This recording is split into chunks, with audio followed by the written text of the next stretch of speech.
Bonjour, bienvenue à ce nouveau podcast de l'Académie Jardin de vie.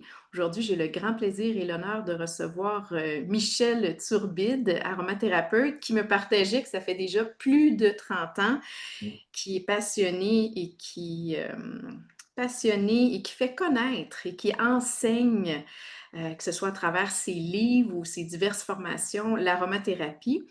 Bienvenue, Michel. Merci, merci.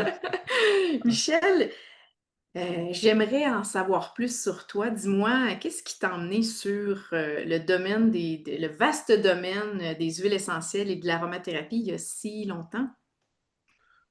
Ben, c'est un hasard dans le sens que, c'est ça, moi avant j'ai travaillé pour la méditation transcendantale. Tu sais, un parcours atypique, là. C'est comme, au début, je crois que je savais pas quoi faire. Tu sais, je voulais pas travailler comme mon père en métallurgie, c'est-à-dire travailler dans des usines et tout ça. Puis je cherchais. Fait que ça m'a pris du temps avant de trouver mon.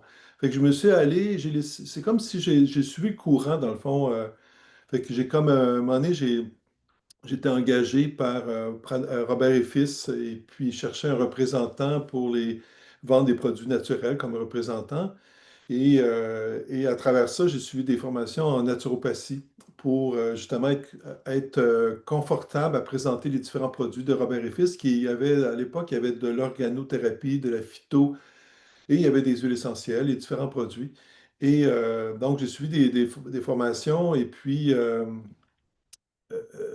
une fois, j'ai assisté à une conférence, une formation de 2 jours, c'est-à-dire avec Pierre Franchomme. Et c'est là que je me suis dit, ah oui, là, ça m'intéresse. Parce qu'au préalable, je me disais, j'étais en formation pour devenir naturopathe, mais je voulais avoir une spécialité. Est-ce que je vais être un herboriste? Est-ce que je vais être un homéopathe? Parce qu'un naturopathe, c'est plutôt général, c'est des connaissances générales. Puis moi, je trouvais que ça serait bien d'avoir une spécialité.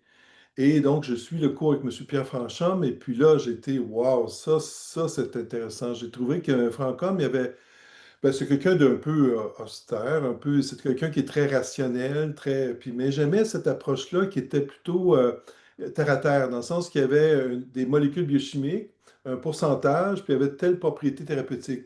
Donc, il y avait une corrélation entre les composantes moléculaires et l'action thérapeutique. Francom, il a apporté ça, puis ça, c'était nouveau à l'époque, là. Et moi, j'ai embarqué dans ce genre d'aromathérapie-là. Puis j'aimais les huiles essentielles, puis je trouvais que les huiles essentielles, à cause de l'odeur, il y avait aussi une autre dimension que juste le côté médical. Il y avait aussi le côté, tu sais, avec les huiles essentielles, on peut toucher les émotions, on peut avoir une action, bon, sur les chakras, etc. Il y a plusieurs dimensions associées aux huiles essentielles. Mais donc, j'ai commencé comme ça. Puis à l'époque, Robert et Fils avait engagé Maurice Nicole. Maurice Nicole, il travaillait un petit peu avec Robert et Fils, Pranarum. Et puis, Dino Alicas avait demandé de faire des formules, des mélanges. Et donc, je me suis retrouvé à faire la promotion de ces produits-là. C'est-à-dire qu'il fallait expliquer aux thérapeutes les huiles essentielles, les composantes, pourquoi on avait construit la formule pour la grippe, pour le rhume, etc. Il fallait l'expliquer. Donc, donc, puis j'ai fait aussi organiser des cours avec Maurice Nicole. Maurice Nicole ne donnait pas de notes. Moi, je prenais des notes. Tout ce que Maurice disait, je l'écrivais. Puis comme il répétait toujours la même chose, ben là, mes notes, en bout de ligne, là, ils finissaient par être complets, là. Puis là, j'ai fait un document de cours, j'ai montré ça à Maurice. C'était un cours d'introduction aux huiles essentielles. Et Maurice a dit, c'est parfait. Fait que c'est comme ça que puis après ça, j'enseignais, je montrais aux thérapeutes à utiliser les huiles essentielles. C'est un peu comme ça, là. Puis j'avais vraiment une passion. Dans le fond, si j'avais pas eu la passion, j'aurais pas donné autant d'énergie pour ça. Il y a quelque chose en moi, je sais pas quoi, mais qui va me chercher, là, qui m'anime. Mmh. C'est ça qui Bien, m'ont. ça prend ça, surtout Ouais. après, 30 ans, d'enseignement, puis autant, d'écriture, de livres également. Il faut que ça nous allume tout le temps dans découvrir, des nouvelles, d'explorer. Puis ça me fait penser que c'est beaucoup par, l'enseignement, on Ouais. intègre beaucoup, beaucoup les Ouais. différentes informations. Tu sais, les lire, c'est une chose, ensuite pratiquer, faire les formules, puis ensuite enseigner, on intègre tout le temps de plus en plus, puis on a le goût d'en savoir plus. Les gens posent des questions, on a le goût de donner des bonnes réponses, fait qu'on est tout le temps en train de faire de la recherche, dans ce domaine qui nous passionne. Je me sens comme un apôtre de la bonne nouvelle, genre. C'est La vraiment, bonne nouvelle aromatique. oui, c'est ça. Je suis vraiment dédié. C'est fou, là. Même encore cette nuit ou ce matin, je travaillais sur un document sur la mémoire, la différence entre la mémoire et l'Alzheimer. Et il y a beaucoup d'études cliniques sur faites avec les huiles essentielles qui permettent de retrouver la mémoire, puis même d'inhiber en tout cas la problématique qui crée l'Alzheimer. Fait que tu vois, je suis là-dedans là, encore, là, tu sais, puis ça me passionne, c'est vraiment. Puis c'est le plaisir de faire le document aussi. J'ai comme un plaisir de construire, de créer. Puis mes livres, c'est tout moi qui ai écrit les livres, c'est tout moi qui ai construit les livres, la mise en page et tout, là. C'est peut-être pas, mais j'aime le faire. Tu sais. Puis Ben, tout à fait. C'est des magnifiques œuvres. Michel, ça a été un des premiers livres sur les huiles essentielles du Québec et du monde, qui est une excellente référence. Puis plein d'autres se sont venus se greffer tranquillement, année après année. Ça me fait penser, quand tu parlais de Pierre Francombe, de leurs livres, l'aromathérapie exactement, fin des années 90 à peu près, ouais, que ouais, ça l'a ouais, sorti. Ça a été une bible pour les aromathérapeutes pendant longtemps. ouais. Une mise à jour pourrait être faite éventuellement. Je ne sais pas s'ils vont le faire, mais ça a quand même été une bible très intéressante où il a emmené l'apport du groupe fonctionnel, hein, quand tu parlais tantôt de la molécule avec l'action. Ben, pour le domaine scientifique, c'est sécurisant de pouvoir démontrer qu'est-ce qui fait quoi. Puis, qu'est-ce que tu dirais, Michel, aux gens qui te challengeraient et dire ah, il n'y a pas d'études sur les huiles essentielles, c'est un peu comme c'est juste énergétique ou pas loin du chamanisme ou je sais pas. Quand tu me parles des recherches que tu fais sur la mémoire, qu'est-ce que tu répondrais à ces personnes-là? J'ai trouvé plein d'études cliniques, même des méta-recherches. Et puis au niveau des molécules, comme cet été, j'ai fait un document sur les familles biochimiques en lien avec les familles thérapeutiques. Puis ce que j'ai trouvé, j'enlève mes bas. Tu fais bien. C'est ça, donc, ce que j'ai trouvé plein de références scientifiques. Il y a beaucoup de recherches. Les huiles essentielles, ce qui est le fun concernant la recherche, c'est que les molécules, il y a des quantités importantes. Fait que tu peux comme faire une recherche, puis vraiment établir une action de l'huile essentielle, puis tu sais, une conséquence des effets des huiles essentielles à cause de telle molécule, là. Donc, il y a beaucoup de petites recherches, pas des méga, pas des recherches méga, des méga recherches comme quand on fait un médicament, mais c'est quand même, il y a quand même beaucoup d'études. Si vous allez sur Google Scholar, vous tapez Essential Oil Anytime, vous allez avoir 4 millions là, de petites recherches. Elles ne sont pas toutes intéressantes, je l'avoue, mais il y a beaucoup de recherches sur les huiles essentielles. Les huiles essentielles anti-inflammatoires avec des références scientifiques. Tu sais, moi, donc, dans le document que j'ai fait cet été, ce que j'ai aimé, c'est que j'ai comme mis les molécules, j'ai expliqué l'action, puis en plus, je supporte ces dires-là par des études cliniques, là. Fait que Tout c'est à fait. intéressant, là. Aujourd'hui, il y a plus d'études qu'avant, là. Donc, c'est plus accessible aussi, c'est plus... non, il y a plein d'études. Puis les compagnies pharmaceutiques ne font pas d'études, n'utilisent pas les huiles essentielles parce que ça coûterait trop cher faire un médicament. Fait que c'est préférable faire une molécule de synthèse, puis après ça, faire des tests si c'est bon ou pas bon, puis après ça, faire un médicament. Puis quand on fait le médicament, le coût de production est très faible. Mais si je prends des huiles essentielles, mettons la rose de Damas, ben là, Ouais, on a l'exemple, un des plus chers. ça coûte une fortune, là. Puis si ces compagnies-là se mettraient à utiliser les huiles essentielles, ben, il y aurait une rareté d'huiles essentielles, puis les prix sont encore plus élevés. Puis Ah finalement, oui, moi je suis contre ça, là. Je veux ouais. garder ça pour nous. C'est ça. En bout de ligne, c'est une bonne chose qu'ils utilisent les molécules de synthèse.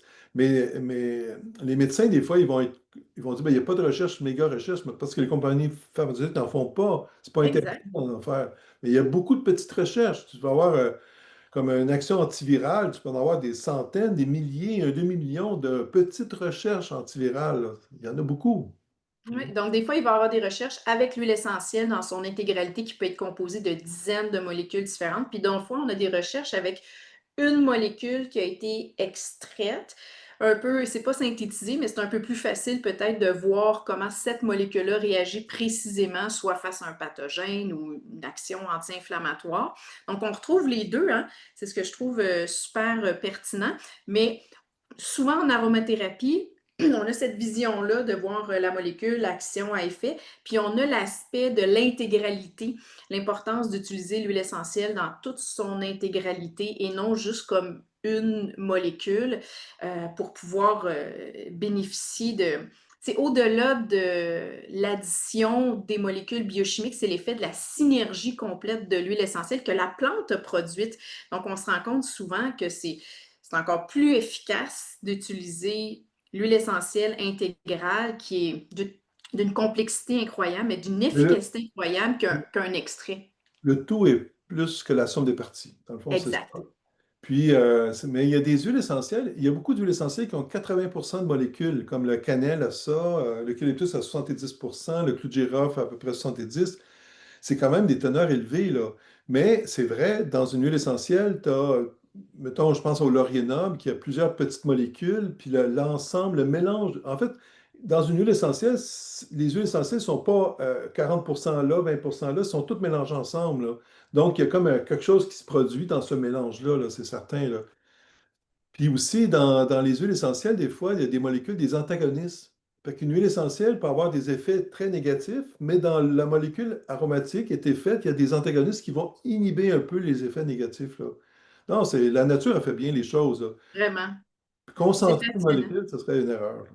Puis Ouais. même, Des fois, je me rends compte dans des analyses, il manque un petit pourcentage, là, moins de 1% qui ont pas, qu'on ne sait pas c'est quoi en fait, mais dans ce 1%-là, il y a peut-être 100 autres molécules sous forme de traces qui contribuent à l'effet synergétique de l'huile essentielle, qui fait que des fois, on comprend pourquoi elle fait ça à cause d'un pourcentage de molécules qui est plus élevé, mais des fois, c'est au-delà de ça. On ne peut pas nécessairement tout expliquer au niveau de l'action d'une huile essentielle qui change d'une personne à l'autre aussi.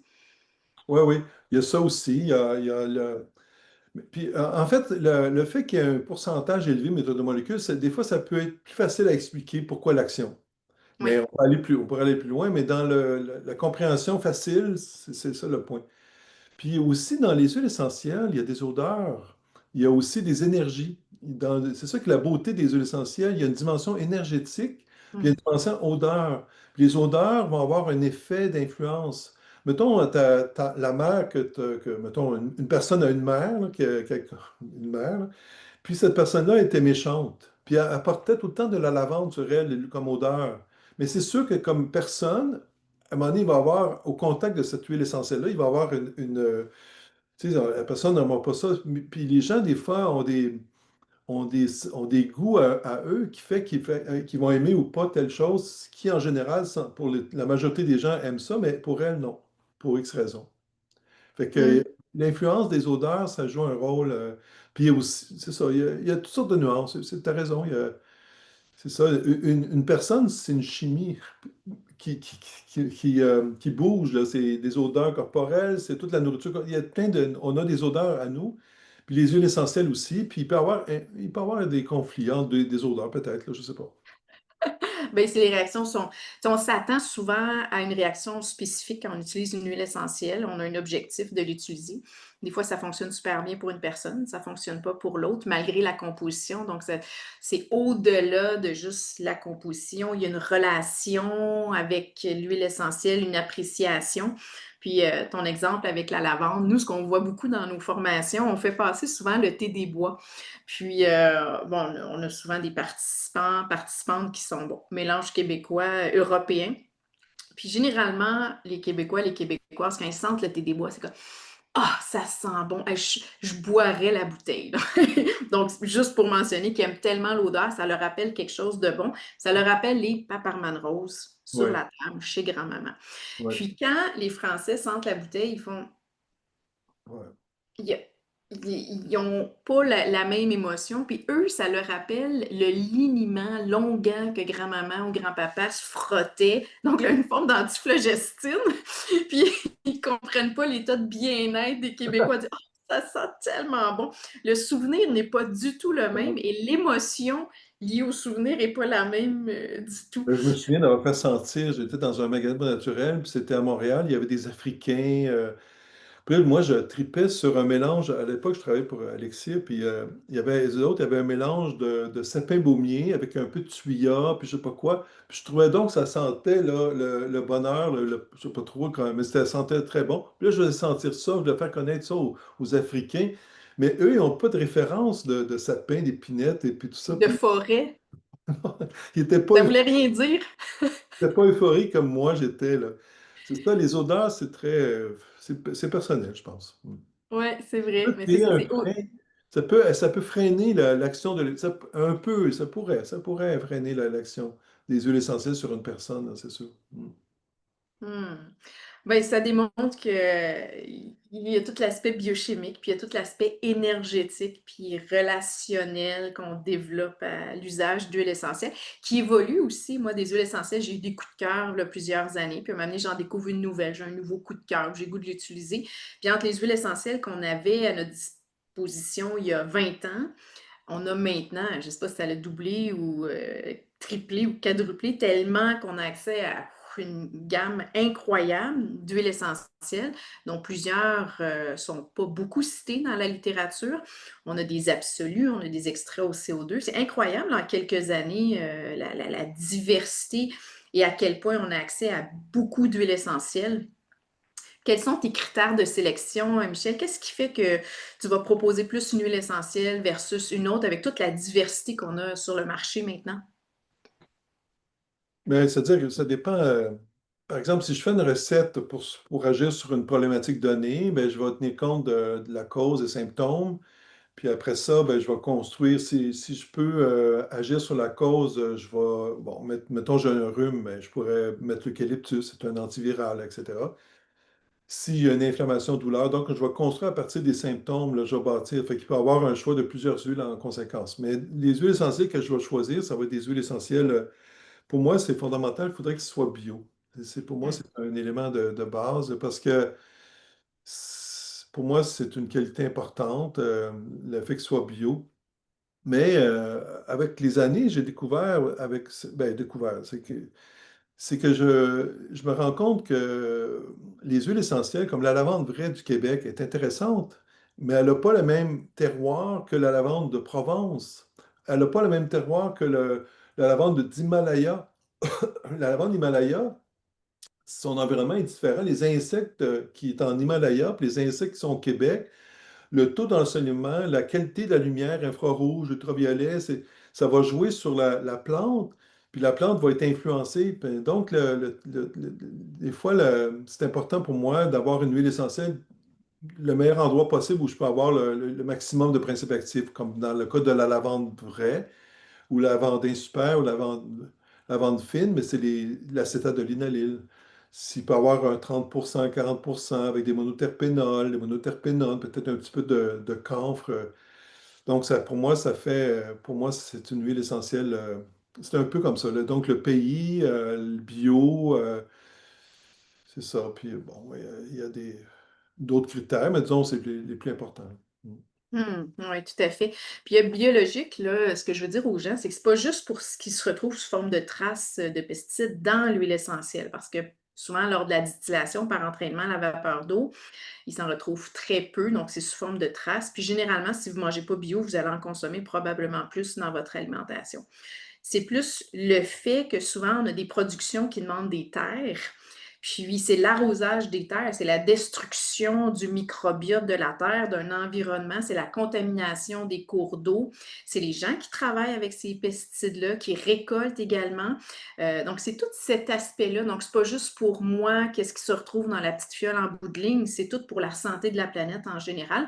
Puis, d'inciter, ça va avec l'offre et la demande. Hein? Plus on exige des huiles essentielles de grade thérapeutique, biologique, donc une culture qui respecte la terre, qui respecte le végétal. Puis ça va, des fois c'est biologique, mais il peut y avoir une récolte qui est non éthique avec une trop grande quantité de plantes récoltées. On l'a vu il y a quelques années avec le thé du Labrador. Il y a comme eu un engouement incroyable, mais les gens récoltaient de manière non éthique. Ils prenaient beaucoup trop de rameaux feuillus, ce qui nuisait à la reproduction aux nouvelles pousses du thé du Labrador. Puis c'était comme j'en prends le plus possible, mais à tel point que Santé Canada, pas Santé Canada, C'est plus Agriculture Canada a exigé un permis pour la cueillette avec un quota du thé du Labrador. Ça part de gens qui font mal les choses, qui ont un attrait de consommation et de production. Fait qu'il y a cet aspect biologique, mais il y a l'aspect éthique de la récolte, surtout quand on est dans le sauvage, qui est aussi tout aussi important. Puis un autre élément important que moi je mentionne aussi, quand c'est biologique, il y a une certification associée au biologique. C'est-à-dire qu'il va y avoir la certification Écossaire ou AB ou d'autres organismes. Puis ces organismes-là vont surveiller le producteur en Afrique, par exemple, pour s'assurer que c'est vraiment bio.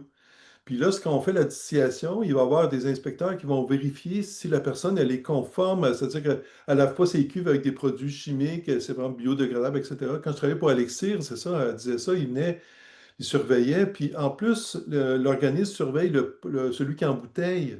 Est-ce que c'est juste des huiles essentielles qu'il y a dans la bouteille ou c'est pas coupé avec d'autres? Fait qu'il y a comme un contrôle. C'est peut-être pas parfait, j'en conviens, mais il n'y a rien autrement, tu sais. Le gouvernement ne fait pas ça.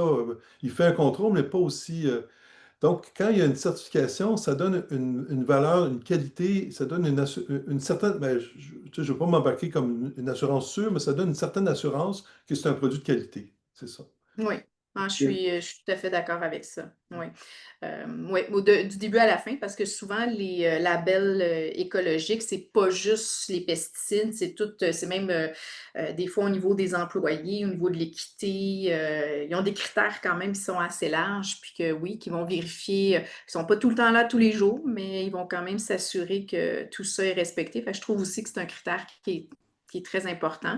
Puis des fois, ben, on a des petits producteurs qui n'arrivent pas à avoir des lots biologiques, mais généralement, ils sont tout petits, puis ils font des petites quantités, puis c'est pas eux qui ont les capacités de couper ou de rectifier parce qu'ils font des petits lots qui sont uniques. Donc ça, c'est des choses qui arrivent aussi. On a des petits producteurs au Québec, quelques Oui. compagnies qui font d'excellentes qualités d'huile essentielle. Ça amène à parler des huiles essentielles du Québec. On a vraiment une belle diversité au Québec. On a accès à de belles plantes aromatiques dont beaucoup sont sauvages, dont beaucoup sont des arbres qui doivent être coupés. Donc, on a beaucoup de récupération de matière organique pour la production de nos huiles essentielles, ce qui est très intéressant. Ça nous évite d'utiliser beaucoup de terre qui pourrait être utile à l'agriculture pour la production de plantes aromatiques. Même la verge d'or, c'est une façon de récupérer une plante envahissante, en fait.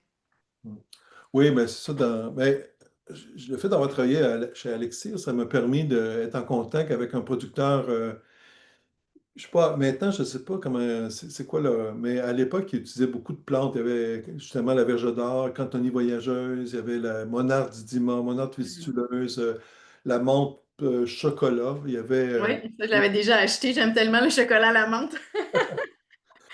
Donc, il y avait. Puis moi, un point aussi que je trouve intéressant pour moi, là, c'est les molécules biochimiques. J'aime ça quand il y a une chromatographie, que Mm. j'ai accès aux molécules. Puis là, je me dis, ah oui, il y a telle molécule. Puis ça me permet de comprendre un peu l'huile essentielle. S'il y a telle molécule, si mettons, ouais, c'est sûr qu'il y a des traces, non, mais s'il y en a 40%, comme la monade Didima, c'est une huile essentielle qui sent l'origan, mais sent meilleur que l'origan. Puis elle a, je pense que c'est 60% de cavacrol est aussi efficace que l'origan. Par contre, elle est très chère, là. Ou la monade, ce qui m'a étonné aussi, c'est la monade fistuleuse qui sent le palmarosa. Il y a 70-80% de géraniol.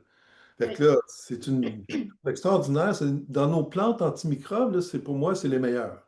Ah oui. J'ai pas vu beaucoup de monardes fistuleuses avec autant de géraniol. Malheureusement, j'en ai senti d'une autre compagnie. Quand ils l'ont fait analyser, surprenamment, il y avait environ 40% de thymol dans Ah, la monarde fistuleuse. Puis le défi avec les monardes, c'est qu'ils s'hybrident. c'est ça.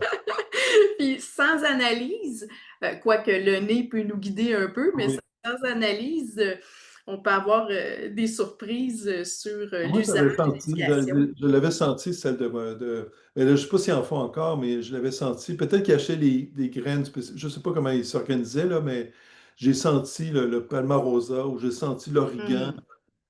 Mais bon, comme tu dis, ça peut, comme c'est des plantes à cause de le facteur L'hybridation.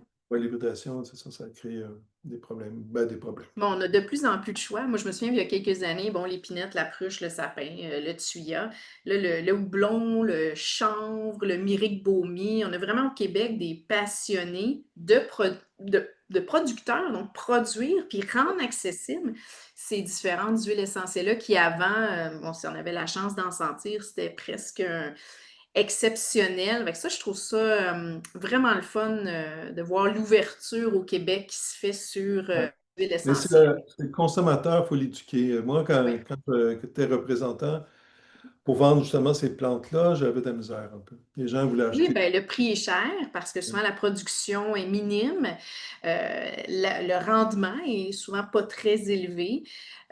Donc c'est sûr qu'il faut valider son point, mais plus il y a de gens qui en produisent, mais Puis on, plus l'offre est importante, le prix va baisser. Puis les gens, ben, en ayant de la littérature c'est ça. pour Plus on va donner des savoir quoi formations. faire avec, Oui, c'est ça. Ben oui, c'est ça. Il faut ça savoir. les aide. Parce que c'est des plantes qui nous ressemblent, là, qui nous ressemblent. C'est-à-dire qui vivent dans notre territoire à nous. Donc, ils vivent, c'est-à-dire qu'ils sont influencés par l'environnement, la météo, etc. Pour que la plante, elle naît là. Nous, on est nés là aussi. Fait qu'il y a comme je sais pas, on est cousins. Mm. Oui, c'est ça, on a une chimie. Ouais, c'est ça. Puis toi, Michel, as-tu une huile essentielle du Québec? Tu dois en aimer beaucoup, beaucoup, mais est-ce qu'il y a présentement, parce que comme je disais, des fois, nos goûts varient, nos besoins, est-ce qu'il y en a une que tu aimerais nous parler un petit peu plus, qui t'a accompagné cet été ou qui t'accompagne présentement dans ta vie? En compagnie, non, mais tu sais, j'ai accès à beaucoup d'huiles essentielles. Là. C'est sûr que j'aime beaucoup les conifères, mais j'aime le tuya. Je l'aime le tuya comme odeur, parce que souvent, quand je passe à côté d'une haie, je vais prendre un morceau, puis là, je le frotte, puis je le mets dans mon nez. Là, j'adore ça, le tuya.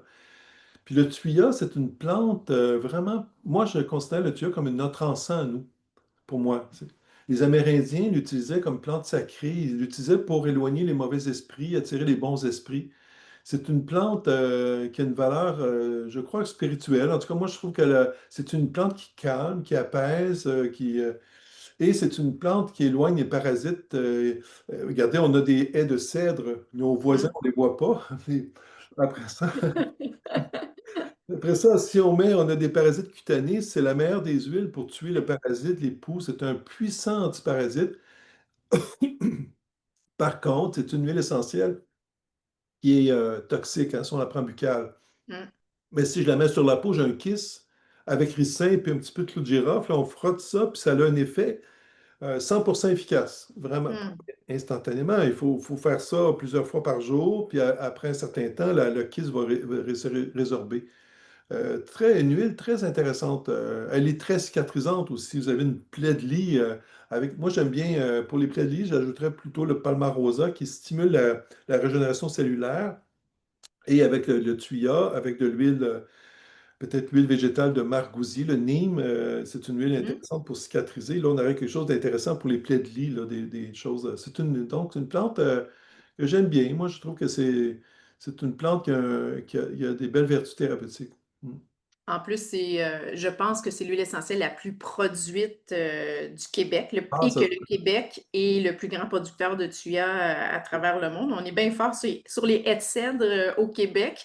ouais. C'est une façon écologique de récupérer les retailles. C'est une plante qui n'est pas vraiment pulvérisée de pesticides. En soi, elle est déjà tellement antifongique, antiparasitaire. Donc, ce n'est pas une plante qui a tendance à attirer les pathogènes. Donc, c'est une huile essentielle tellement accessible, tellement abordable. On en parle souvent, nous autres aussi. Puis ça me fait penser, quand tu nommais les Amérindiens, c'était utilisé pour la purification. Mais c'est souvent des plantes aux molécules similaires qui sont utilisées dans les bâtons d'encens qu'on fait la fumigation avec des huiles essentielles, souvent riches en thujone, que ce soit de l'armoise blanche à thujone, que ce soit de la sauge. Euh, donc, les bâtons d'encens ont souvent cette molécule commune, donc la thujone, qui agit comme autant une purifiante, que ce soit pulmonaire, mais aussi, comme tu mentionnais, antiparasitaire, antivirale, antibactérienne. Donc, depuis toujours, l'homme utilise de différentes façons, dont sous forme de fumigation, les plantes aromatiques. Et c'est les études maintenant qui confirment l'usage que l'homme en a presque toujours fait. Donc, c'est ce que je trouve intéressant dans les études. Moi, j'ai souvent l'impression de dire, ah ben, c'est le C'est fun, ça. il confirme, mais c'est pour ça qu'on Ouais. l'utilise, on le savait. Donc, rien ne vaut l'expérimentation, mais l'étude vient confirmer. Mais donc, nous, c'est un peu, c'est notre plante purificatrice québécoise qu'on aurait intérêt à mettre beaucoup plus à l'honneur. Puis, tu sais, on le dit souvent, nous autres, dans les formations, la toxicité, c'est toujours une question de dosage. À partir du moment où on sait bien utiliser une huile essentielle, qui, soit dit en passant, est interdite de vente en Europe, donc, il manque un cicatrisant ou une huile tellement exceptionnelle. Et tout ça, c'est une limitation au cas où les jeunes utiliseraient mal l'huile essentielle. Mais tout passe par l'éducation, d'éduquer les gens à bien l'utiliser, que c'est quelques gouttes, localement.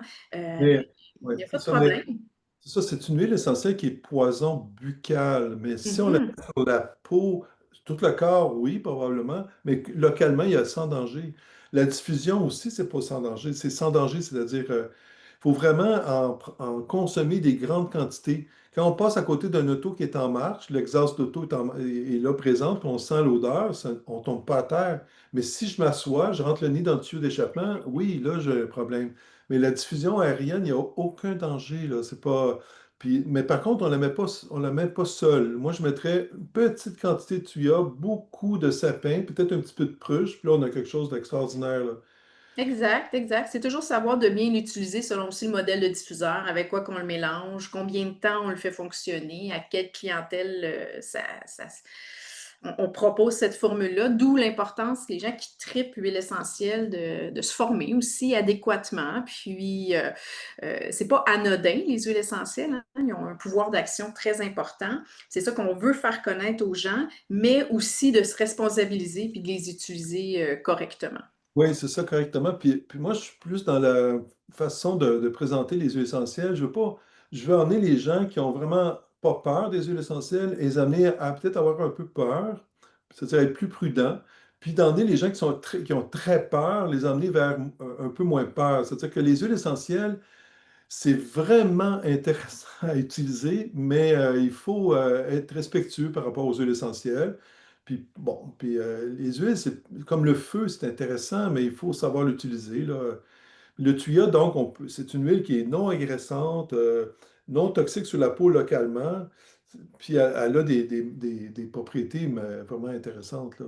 Mm. Parce qu'il y a Ah des. oui, j'ai J'ai lu j'ai entendu, j'ai vu sur Facebook où on dit interdit aux gens d'utiliser, de diffuser des huiles essentielles dans un espace de vie pour les enfants. Moi, je trouve ça, moi, je crois qu'il n'y a pas de danger.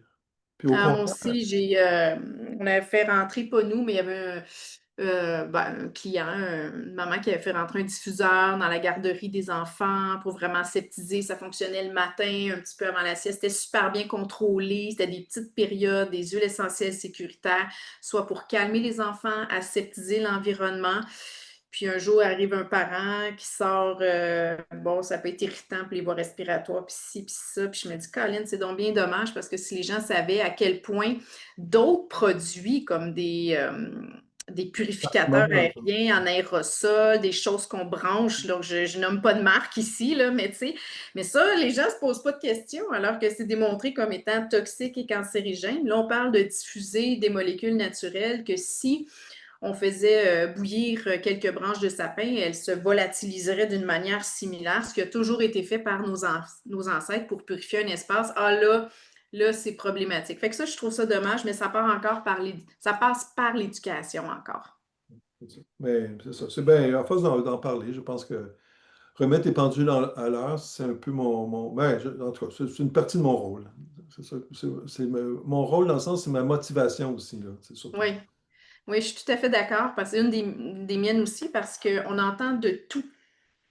Puis à un moment donné, c'est par l'expérimentation. Quand on travaille en pratique clinique, puis qu'on expérimente beaucoup, qu'on conseille beaucoup, que nous-mêmes on en essaie, qu'on crée des formules, on est capable de faire du ménage dans tout ce qu'on entend. Puis comme tu le dis, Michel, d'aider à remettre les pendules à l'heure. Parce que ce que je remarque, c'est que souvent les gens sont un petit peu perdus là, dans les gestes thérapeutiques, aromatiques. Puis c'est exactement ce que tu dis. C'est sûr qu'il y en a qui craignent pas du tout, mais qui ne se rendent pas compte de la puissance que peuvent avoir les huiles essentielles. Puis d'autres, c'est le contraire. Ils en ont tellement peur qu'ils n'osent pas les utiliser. C'est intéressant ce que tu proposes, tu sais, de ramener un juste milieu, puis de dire, bon, ben, c'est sécuritaire, mais selon certains critères. Moi, j'ai utilisé des huiles essentielles de lavande vraie à Nicolas quand il y avait 2 mois. Mais bon, je prenais un bol, je mettais une goutte ou deux dans le bol. C'était peut-être qu'il y avait une demi-tasse d'huile, puis 2 gouttes d'huile essentielle. C'est pas beaucoup, là. Puis là, je Hum, faisais un massage Chantala pour bébé. Donc, j'avais hum. la cassette vidéo de Chantala qui massait son bébé. J'avais un tapis, je mettais Nicolas sur le tapis, puis là, je faisais un massage. C'est comme, je sais pas si vous savez, là, on prend les bras, là, c'est comme ça, Oui, les petites mains, les petites pattes, le dos. Et Nicolas, il était dans un état de bien-être, là, total, là. Mais c'est ça, c'est qu'on peut utiliser les huiles essentielles, mais on la mélange avec de l'huile végétale pour atténuer l'agressivité de l'huile essentielle. Fait qu'on peut l'utiliser, c'est toujours question de dosage. tout à fait, tout à Faut fait. savoir qu'il y a des huiles qui sont agressantes, des huiles essentielles qui ne sont pas agressantes, il y a des huiles qui sont poison, des huiles qui ne le sont pas en général, etc. Ils ont des défauts, mais il faut les connaître. C'est ça la clé. Exact. Donc, on en revient à la responsabilité de chacun de se renseigner à partir du moment où on achète une huile essentielle et on veut l'utiliser. Ben, c'est plus qu'une référence. On va chercher plusieurs informations, puis on se fait une idée, puis tranquillement, on l'expérimente un petit peu à la fois, peut-être en diluant, puis on vient qu'à se faire une idée avec un mélange de l'information accumulée et l'expérimentation. Parce qu'on dit souvent, c'est avant de se mettre 15 gouttes d'huile essentielle sur le corps, on fait un petit test, on s'assure qu'il n'y ait pas d'hermocaustique, on la dilue au préalable. Ça, c'est la responsabilité de chacun de se renseigner comme il faut avant d'utiliser n'importe quelle huile essentielle. C'est ça. C'est ça, présentement, il y a beaucoup, ben, je ne veux pas nommer de compagnie, mais il y a beaucoup de gens qui véhiculent de l'information sur les huiles essentielles, puis ils vont simplifier l'information, puis là, ils peuvent prendre du buccal, il n'y a pas de danger. Ça, c'est dangereux, des gens comme Oui. ça. J'aime pas ça d'entendre ça, parce que les huiles essentielles, ça peut être problématique. Je ne veux pas faire peur, mais je veux dire que ça peut être problématique, Oui. mais ça peut ne pas l'être aussi. Ça dépend toujours comment on l'utilise, de quelle façon. C'est ça, des fois, ça vient me chercher, là. Je suis comme, je suis un peu, ouais. Mais moi, Tout à c'est fait. ça, moi, j'enseigne beaucoup en passant. Je donne Oui. beaucoup de cours, tu sais, je donne des conférences, puis je donne j'enseigne auprès des conseillères en magasin aussi. Je me promène, comme hier, j'étais à Gatineau, avant-hier, j'étais à Sherbrooke, je me promène, je vais bientôt aller à Edmundston, donner de la formation. C'est vraiment, ça, j'adore ça, vraiment, là. Dans les avrils aussi, me semble te voir. Oui, c'est ça. Fait que je fais Oui. beaucoup de magasins aussi. Fait que c'est ce que j'aime faire, là. Dans le fond, je suis content. Je suis comme, je suis vraiment sur mon X, qu'on pourrait dire, là. Puis, Donc, la voie t'a mené ouais, vraiment sur ce qui t'épanouit maintenant. ouais, ouais, beaucoup. Ouais, ouais, c'est vrai. Et quels sont tes projets pour les mois à venir?